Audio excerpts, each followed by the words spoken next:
আসলে হচ্ছে এটা শুধু পাহাড় না, এটা একটা আসলে এটার বিষয় নিয়ে আমি লিখছিলাম। আসলে এটা শুধু পাহাড়ে না, বাংলাদেশে কোনো জায়গায় হওয়া উচিত।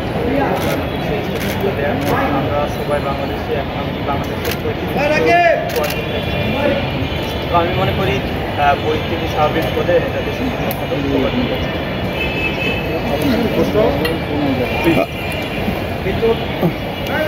লাস্ট ম্যাচ হলো যে আপনি সিঙ্গাপুরের এগেইনস্টে খেলছিলেন, তো জাপানের এগেইনস্টে আসলে যে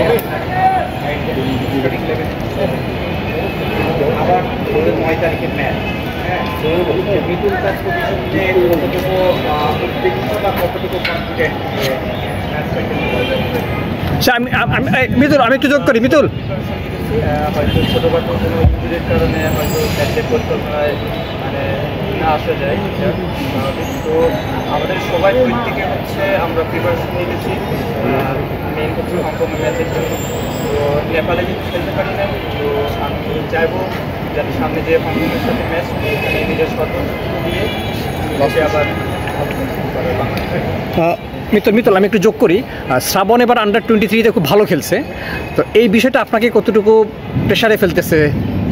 আর আমার একটা প্রশ্ন ছিল সাথে, সেটা হচ্ছে হংকংয়ের সাথে এর আগে আমরা 4 বার খেলেছি, তার মধ্যে হচ্ছে 2টা ড্র 2টা হার, এখন পর্যন্ত পরিসংখ্যান। হংকং নিয়ে আপনাদের পরিকল্পনা বা এবার আসলে কি করতে যাচ্ছেন?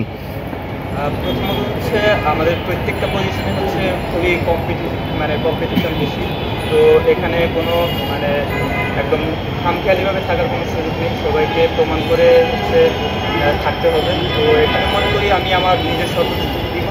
আর হচ্ছে হংকংয়ের সাথে আমরা দীর্ঘদিন কোনো ম্যাচ খেলি না, তো ওই হিসেবে ওনাদের যে বিগত লাস্ট যে ম্যাচগুলো আছে, তো ওই ম্যাচগুলো দেখে আমাদের প্রিপারেশন আমরা নিচ্ছি, যেহেতু আমরা পরপর 2টা ম্যাচ খেলবো, তো home match is very important. তো আমরা চেষ্টা করবো 2 ম্যাচই যাতে আমাদের পক্ষে থাকে।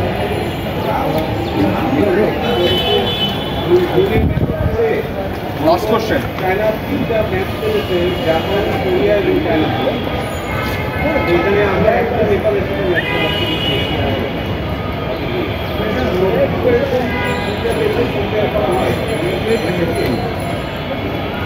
আসলে প্রিপারেশন যদি আমরা আরও বেশি ম্যাচ খেলতে পারতাম, এটা আমাদের পজিটিভ সাইড ছিল। তা যেহেতু আমরা খেলতে পারি নাই, তারপরেও আমাদের কোনো ইয়ে নাই। তো আমরা যেহেতু মেইন আমাদের শুরু থেকে হচ্ছে হংকংয়ের ম্যাচ নিয়ে হচ্ছে আমরা প্রস্তুতি নিয়েছিলাম। তো আমরা বিগত লিগে বলেন, আপনার যেখানেই বলি, আমরা সবাই হচ্ছে নিজেদের দিকে ফোকাস রাখছিলাম, যেহেতু আমাদের এটা ইম্পর্টেন্ট ম্যাচ। তো আমরা এখন আমাদের যেহেতু আমাদের কাছে সময় আছে, ওই দিকে আমাদের নিজেদেরকে খেলিয়ে নিয়ে আমাদের বেস্ট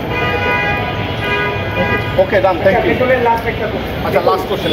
সিঙ্গাপুর আসলে যে বাংলাদেশের হায়ার র্যাঙ্কিং, সিঙ্গাপুর হচ্ছে হংকং, হংকং হচ্ছে সিঙ্গাপুরের যে হায়ার র্যাঙ্কিং এবং দ্বিতীয় টপ, আসলে তাদের সাথে ম্যাচ খেলাটা কতটুকু চ্যালেঞ্জিং হবে বাংলাদেশ?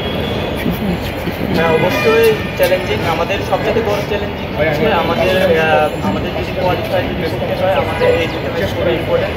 আমরা আসলে কোন টিম কত র্যাঙ্কিং আছে এটা দেখতে পাচ্ছি না, আমাদের মেন ফোকাস হচ্ছে আমাদের ম্যাচ উইন করতে হবে যেভাবে। Thank you.